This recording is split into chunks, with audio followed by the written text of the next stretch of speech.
우리에게 주시는 하나님 말씀은 누가복음 8장 5절에서 8절입니다. 누가복음 8장 5절에서 8절, 신약 103쪽입니다. 다 찾으셨으면 아멘. 기다리는 분도 아멘. 아이고, 꼭 계셔. 10분은 꼭 계셔. 우리 고정 멤버 계시는 거예요, 이게. 할렐루야. 잠깐만 기다리셔요. 누가복음 8장 5절에서 8절.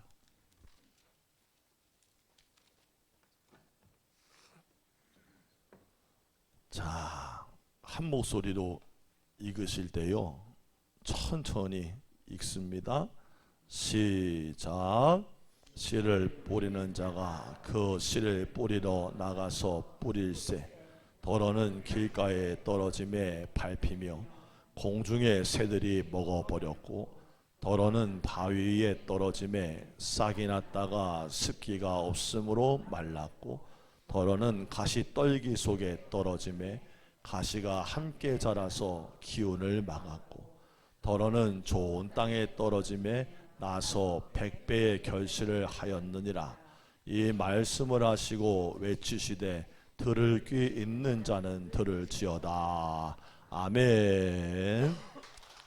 자, 말씀도 나눴고 광고도 드렸으니까 설교하겠습니다. 자, 전우자로 반갑게 인사합시다. 하나님이 우리와 함께 하십니다. 아멘.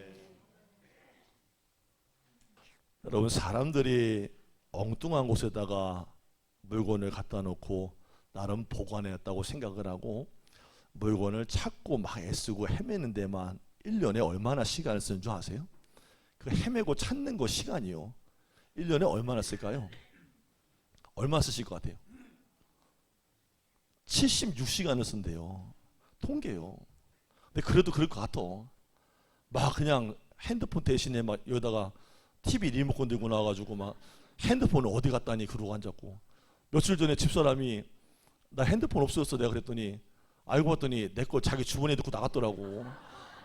그 나보고 그러는 거예요. 여보 어디다 놨어? 그래. 아, 내가 놓은 게 중요한 게 아니라 당신 주머니 속에 있는 게 중요한 거지. 내 핸드폰을 왜 당신이 들고 나가? 왜? 나도 기억이 안 나고 너도 기억이 안 난다는 거예요. 이게 뭐 이런 뭐 조화 속이야 이게. 그렇게 헤매고 애쓰는 데만 76시간이 소요가 된다는 거예요. 어마하죠.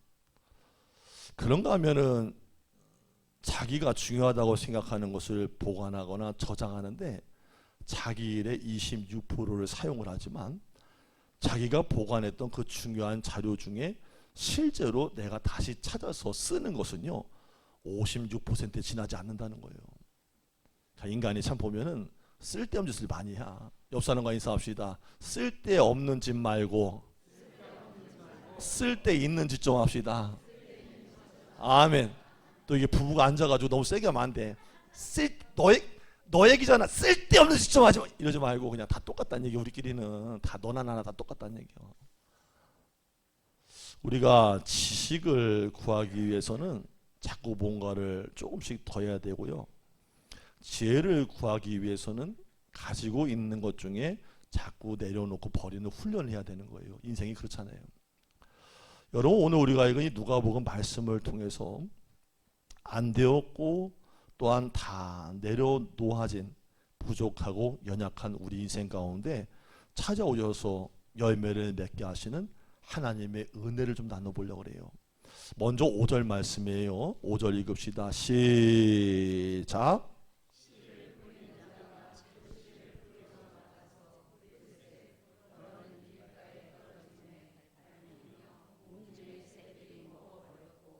아멘. 여러분, 예수님이 이 말씀하시는 것은 제자들에게 이것을 설명하시려는 거예요. 하나님 나라. 같이 한번 해봐요. 하나님 나라. 하나님의 나라를 설명하시면서 비유로 말씀하신 내용을 담고 있거든요. 예수님은 하나님의 나라를 마치 밭에다가 씨를 뿌리는 것과 같다고 하시면서 그 밭에서는 결국에 100배의 열매를 거두게 될 것이라고 말씀하셨어요. 근데 우리가 이 말씀을 읽으면서 이 100배의 열매만 보이기보다는 공중의 새가 잘 보이고요. 무성한 가시덤불이 보이고 바싹 메말라 버린 삶의 우리의 어두운 그림이 먼저 보이는 게 사실이에요. 씨를 뿌리는 자는 자기 밭에 나가서 소망 중에 씨를 뿌려요. 여러분, 농부들이 봄에 씨를 뿌리고 처음에 일을 할 때요, 마음에 소망이 있는 거잖아요. 기대가 있는 거잖아요. 그 소망이라는 것은 씨를 뿌리면 그 중에 어떤 것이 자라나서 열매를 맺으려는 거예요. 이런 소망 중에 씨를 뿌려야 하는데 전적으로 타락한 본성으로 사는 사람에게는 이게 쉬운 일이 아니에요. 그래서 농부가 씨를 뿌려서 열매를 거두는 것이 어쩌 보면은 늘 이게 기적 같은 일입니다. 그리고 그 농부가 씨를 뿌리는 밭은 사람들이 지나다니는 길인지 밭인지 그것조차도 잘 구분이 되지 않는 곳이었어요. 여러분, 프랑스의 화가라고 하는 장 프랑수와 밀레라는 사람이 있어요. 이 밀레가 그린 씨 뿌리는 사람이라는 그림을 보면요, 씨를 뿌리는 밭이 척박합니다. 그림에도 그게 잘 표현됐어요. 적어도 이 밭은요, 정리가 잘 된 그런 곳이 아닙니다. 또 그림을 보면요, 어둠의 그림자가 밀려오고 있어요. 씨를 뿌리는 자의 행복 같은 느낌보다는 평생 씨를 뿌렸지만 한 번도 걷어본 적이 없는 것 같아 보이는 삶의 무거움이 느껴지는 그림이에요. 그래서 씨 뿌린 자의 눈물이 보이는 그림이죠. 오늘 이 본문에서 예수님이 설명하신 밭도 잘 정의된 곳이 아니었어요. 농부는 비탈길에다가 겨우 밭을 만들어서 씨를 뿌리고 살아야 되는 그 고된 삶을 반복하며 살아갔어요. 농기계를 가지고 땅을 깊이 기영해 본 적도 없어요. 밭 한가운데 커다란 돌이 하나 박혀 있어도 그거를 막 평생 동안 옮겨보려고 했지만 제대로 옮겨져 본 적도 없습니다. 그러니까 예수님이 비유로 말씀하실 때 이 밭이라는 것은 우리가 생각할 때 아주 옥토이거나 고른 밭이 아니라 돌짝밭, 길가밭, 문전 옥답이 따로 있는 게 아니라 굉장히 거치고 어려웠던 밭이라는 거예요. 여러분, 고대 근동의 모든 밭에는요, 좋은 땅이라고 해도 좋은 땅이 우리가 생각하는 그 좋은 땅이 아니랍니다. 좋은 땅 옆에 자갈이 있고요, 그 옆에는 어떤 사람들이 지나다니는 발자국이 그냥 있는 거예요. 그래서 씨를 뿌리는 자는 옥토만 딱 골라가지고 거기에다만 씨를 뿌리는 게 아니라 척박하고 손을 대기 어려운 자기의 밭에도 씨를 뿌리면서 버티고 살아가야 했던 거예요. 자, 여기서 씨를 뿌리는 자는 누구라고 할 수 있을까요? 오늘 말씀은 하나님 나라를 설명하시는 비유라고 했어요. 비유. 함께 합시다. 비유. 자, 그러면 씨를 뿌리는 자를 누구라고 봐야 될까요?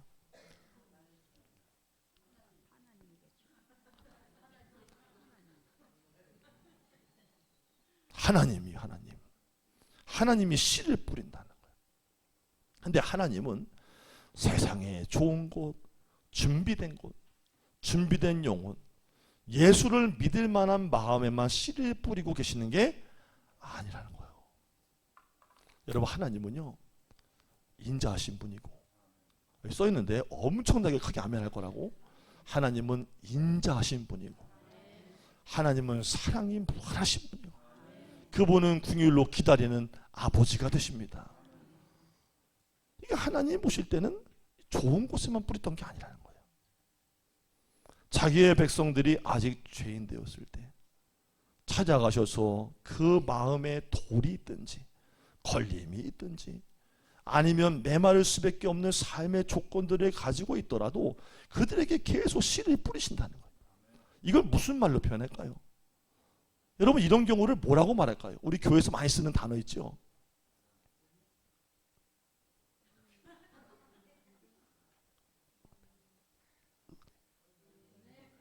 크게 해야지 할 거예요. 은혜라고 하는 거예요.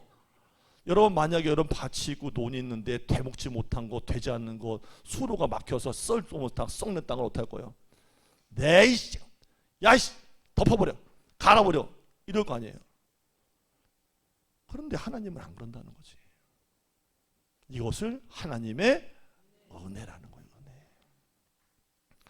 하나님은 마음에 뿌려진 씨앗이 인간의 어떠한 염려로 인해서 잘 자라지 못할 수도 있다는 것을 이미 아셨어요.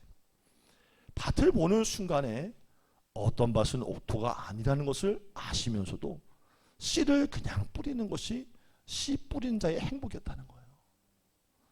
여러분, 만약에 하나님이요, 사람들이 자기의 마음을 옥토로 만들어서 올 때까지 기다렸다가 만들어진 후에 씨를 뿌릴 것이라고 하셨다면요, 하나님은 영원히 씨 뿌리는 자의 행복을 만나기가 어려우셨을 거예요. 왜냐하면 사람은 스스로 자기의 마음을 옥토로 만들 만한 능력을 가져본 적이 없기 때문이에요. 의인은 없나는 거 하나도 없대요. 여러분, 우리 스스로가 너무 의로워서 하나님 진리의 말씀에 내가 이끌어서 내가 갔습니까? 어느 누가 하나님께 자기가 찾아갔어요? 우리는 스스로 갈 수 없었잖아요. 그런 능력을 애초부터 가져본 적이 없었어요.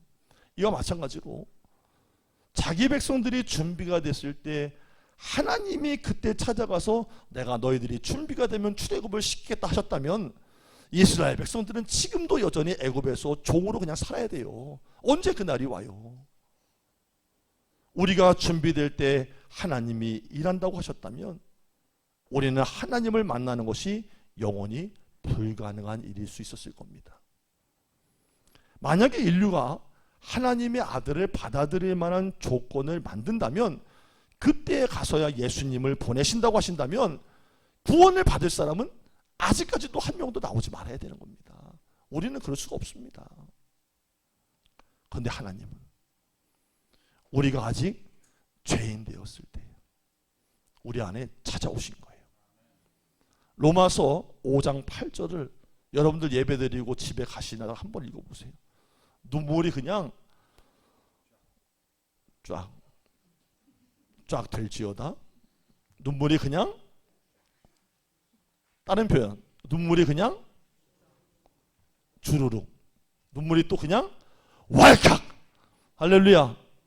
우리가 아직 죄인 되었을 때에 그리스도께서 우리를 위하여서 죽으심으로 하나님께서 우리에 대한 자기의 사랑을 확증하셨느니라. 우리가 의롭고 완벽할 때 찾아와서 사랑한다고 하신 게 아니라 죄인데도 불구하고 허물 그대로 찾아와서 내가 너를 사랑해, 내가 너를 사랑해, 아들을 주께 찢어 죽여 사랑하신 걸 확증했다는 거예요. 봐라 그랬다는 거예요. 그 안에 돌짝밭도 있고요, 우리 안에 메마름도 있고요, 거짓도 있고요, 척박하고 상처투성이로 살아가는 까마득한 이 죄인 하나를 살려내기 위해서 우리 가운데 오셨고 아들을 보내주셨다는 거예요. 하나님은 공중에 새가 있다는 것을 아셨어요. 여러분, 새들이 얼마나 빠꼼해요? 씨를 뿌려놓으면요, 호수아비 공중 아저씨가 아무리 일해도요 먹을 건 다 먹고 다녀요. 그래요. 벼짓 따위도 다 먹어요. 하나님도 공중에 새가 다니는 걸 아셨다는 거예요.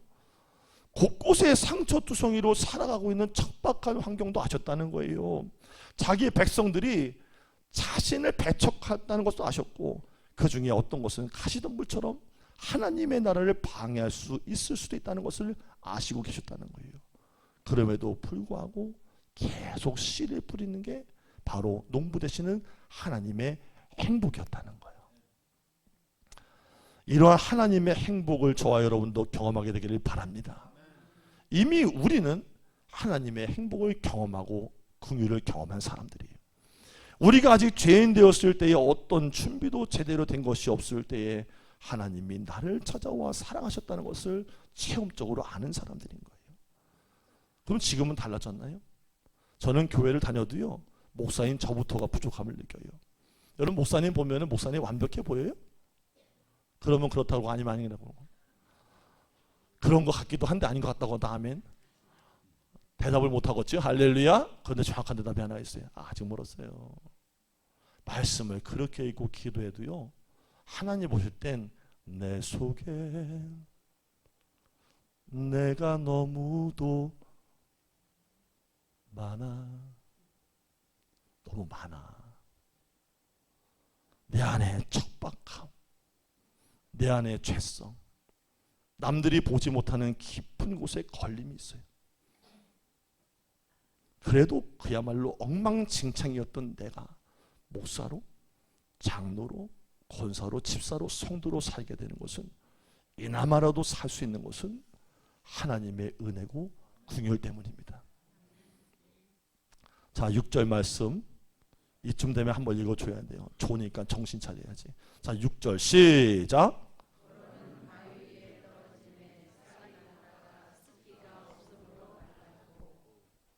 아멘. 씨 뿌리는 자의 행복은 밭의 상태가 어떠한지를 다 알고 있음에도 씨를 뿌리는 거예요. 자, 그럼 아까는 이것을 하나님의 은혜라고 그랬어요. 그러면 이것을 다른 말로 얘기하면, 다시 설명드릴게요. 밭의 상태가 어떠한지를 다 알매도 불구하고 씨를 계속 뿌리는 거, 이건 뭐라고 말할 수 있을까? 하나님의 아들이신 예수님의 사명. 시작. 아멘. 아멘. 예수님의 사명, 그리고 우리가 받을 사명. 그분은 우리 안에 오신 거예요. 우리 안에 이미 들어있는 돌들에 대해서, 거침에 대해서, 죄성에 대해서 별로 관심을 가지지 않으세요. 공중의 권세 잡은 자들이 몇 개 정도 물고 가는 것에 대해서도 염려하지 않으세요. 이미 다 알고 계세요. 오늘 본문에서 재미있는 것은요, 반복되는 반복구의 표현이 있어요. 네 구절 똑같이 다 나와요. 뭐라고 나오죠? 더럽다는 게 아니라 뭐라고 나와요? 반복구 나오잖아요. 더러는. 이 하나님의 말씀이 우리 안에 떨어지면 방해받는 게 있다는 거예요. 방해받는 것이 한둘이 아니라는 거예요. 뭐 돌짝발, 가시덤불, 뭐 여러 가지의 방해들. 그러니까 그것은 덜어는 방해받는 것이 아니에요. 근데 더 중요한 것은 전부도 아니라는 거예요. 자, 이해가 가면 아멘. 아, 진짜로? 전부도 아니에요. 덜어는 말라버리는 것도 있고, 덜어는 공중의 권세 잡은 자들에게 잃어버리는 것도 있고, 덜어는 가시덤불 속에서 잃어버리는 것도 있다 할지라도 그 모든 것을 다 잃어버리는 것은 아니라는 거예요. 자, 하나님 나라의 비밀이 이거예요. 하나님 나라, 씨를 뿌린다. 복음의 씨를 계속 뿌리는 하나님이 계시는데, 이것저것 다 방해하는 게 있다 할지라도 전부는 아니고, 그것 때문에 하나님 나라의 씨앗이 열매를 맺지 못하는 것도 아니라는 거예요. 우리가 하나님 말씀을 들으면요, 잃어버리는 게 있어요. 저도 강단에 서서 말씀 전해보면 알아요. 매주일마다. 여러분들이 지금 눈은 뜨고 있지만, 여러분들 눈 뜨고 있는 그대로 100% 받아들이는 게 아니요. 집에 가스볼도 생각하고, 이따가 만나야 되는 김씨도 생각도 하고, 농기계는 어디다 놨는지 생각도 해야 되고, 비료는 받았나 안 받았나 생각도 해야 되고, 그러잖아. 하나도 잃어버리지 않는 게 아니에요. 있어요. 그런데 하나님은 잃어버리는 것이 덜어는이라는 표현을 통해서 당연히 있음을 인정하셨다는 거예요. 세상을 살아가는 동안에 우리가 늘 하나님 말씀대로 살아가는데 방해가 되는 것들을 만나게 됩니다. 13절에서는 시련의 방해가 오고요, 14절에서는 이생의 염려와 재물과 향락이 우리를 방해한다고 합니다. 그런데 농부는 다 알고 있었다는 거예요. 이런 것들로 인하여서 몇 개를 잃어버릴 것을 미리 알고 있었다는 거예요. 근데 만약 반대로 잃어버리는 것이 하나도 없다고 한다면 나는 그럼 어떤 사람이 됐을까? 잃어버리는 거 하나 없이 들은 말씀 그대로 사는 것이 하나님이 원하는 삶이었냐, 지향점이었냐 묻는다면, 하나님은 오히려 역설적이게도 잃어버리는 것이 있었기 때문에 우리가 있다라고 말씀하세요. 물론 그것이 모든 잃어버린 것은 좋은 건 아니에요. 속상하고 힘들지요.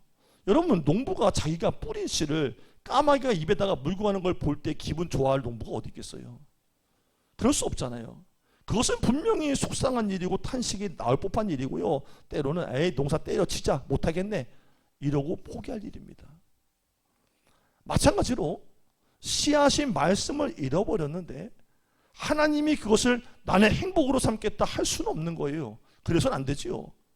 그렇지만 우리가 잊지 말아야 되는 것은, 덜어는 그 하나 잃어버린 것 때문에 모든 것이 다 사라지거나 하나님의 나라가 무너지거나 우리의 구원이 취소되거나 포기할 수 없다라는 게 바로 하나님의 선언이라는 거예요. 더하는 것은 지식이라고 제가 말씀드렸어요. 설교 초반에. 그런데 잃어버리는 것은 살아보니까 인생에서 말할 수 없는 지혜입니다. 함께 합시다. 비워지면, 놓아지면 하나님이 채우십니다. 이게 하나님 나라의 비밀이에요.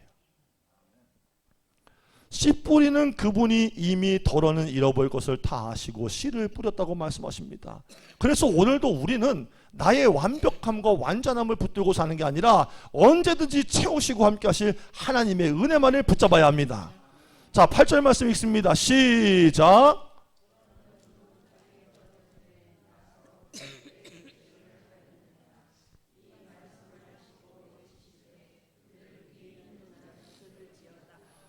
아멘. 자, 설교 잘 따라오셨어요. 결론이에요. 8절에서 놀라운 사실을 알게 되는 거예요. 다른 비밀이 또 열려요. 좋은 땅에 떨어지는 것도 똑같이 덜어는이라는 거예요. 자, 네 구절에 똑같이 덜어는인데 마지막에 좋은 땅에도 덜어는, 모든 것이 말씀이 다 열매를 맺지 못한다고 할지라도 하나님의 나라가 왕성한 것은 덜어는 떨어진 그 씨앗 하나, 많이 뿌렸지만 씨앗 하나가 제대로 30배, 60배, 100배의 결실을 맺기 때문이라는 거예요. 여러분, 우리가 실패한 일도 많잖아요. 살면서 절망하고 좌절하고 포기하고 살아온 것도 많은데, 오늘도 여전히 구원이 나의 은혜로 다가오는 것은 열매를 내가 맺지 못한 것 같은 그 순간에도 하나님은 열매를 맺고 계시기 때문이라는 거예요. 공중에 날아다니는 새들이 먹어버린 줄 알았는데 모든 것을 잃어버린 것은 아니었다는 거예요. 여러분들이 교회 와가지고 말씀을 듣는데 아무리 말씀 듣다가 졸고 딴 생각을 해도 하나님이 넌 끝났어, 틀렸어 하는 게 아니라 그래도 가다 보면 생각나게 하시고, 할렐루야. 그것 때문이라도 말씀을 들은 것이 심령에 들어가서 은혜가 돼서 다른 사람을 보면 궁이란 마음으로 복음도 전하게 하시고, 할렐루야. 그 잃어버린 것이 잃어버린 게 아니 되도록 만들어 주신다는 거예요. 하나님은 그러기 때문에 우리랑 다른 분이라는 거예요. 이 생의 염려와 걱정에 빼앗기고 시련에 잃어버려서 남은 것이 없는 것 같은 생각으로 두려워하며 살았는데, 덜어는 좋은 땅에 떨어진 그 말씀 하나 때문에 천을 이루고 만을 이루고 살아가는 것이 바로 하나님의 나라라고 말씀하는 거예요. 참 감사하죠? 여러분과 제가 무엇 때문에 부름받아서 교회에 있을까요? 무엇으로 부름받아서 천국 간다는 확신이 갖게 된 걸까요? 살다가 그 한 번의 스침으로, 씨앗이 열매 맺음으로 내 안에 그것이 믿어졌기 때문이에요. 그렇다면 여러분들이 이 교회를 나가실 때 오늘 하나 작정하셔야 돼요. 아, 나 말고 누군가도 씨앗 하나가 떨어지면 그를 통해 또 1000배와 10,000배 열매가 맺힐 수가 있겠구나. 좋은 땅 찾지 마세요. 목회해 보니까요, 예비된 영혼은 없어. 어떤 분 그래요. 목사님, 저분은 예비된 영혼입니다. 속으로 그런 거야. 뭔 놈의 예비가 되게, 뭔 예비가 돼. 만나보니까 복음을 받지도 않고 교회도 안 오더만, 10년째 안 오더만. 같이 한번 해봐요. 예비된 게 중요한 게 아니라 하나님이 부르실 때가 있다. 그걸 사람으로 믿지 말란 거예요. 예비되게 뭐가 예비가 돼. 하나님이 역사하셔야지. 할렐루야. 어쨌든 오늘 한 말씀 듣고 나가서 여러분 통해 복음이 전해지면 하나님 나라는 확장되고 영생을 얻을 영혼이 일어나게 될 것입니다. 이 복음의 진리로 하나님께 쓰여지게 되기를 예수의 이름으로 축복합니다. 기도하겠습니다. 하나님의 찾아오시는 사랑과 말씀의 씨뿌림은 오늘도 여전히 받아들이기에 한참 부족해 보이는 인생에게도 임함을 믿습니다. 상황과 현실 넘어 지금도 다가와서 역사하시는 하나님을 믿고 우리들도 부지런히 상황과 현실을 낙심하고 낙담하지 말고 복음의 씨를 뿌리게 하옵소서. 예수님의 이름으로 기도드립니다. 아멘. 다음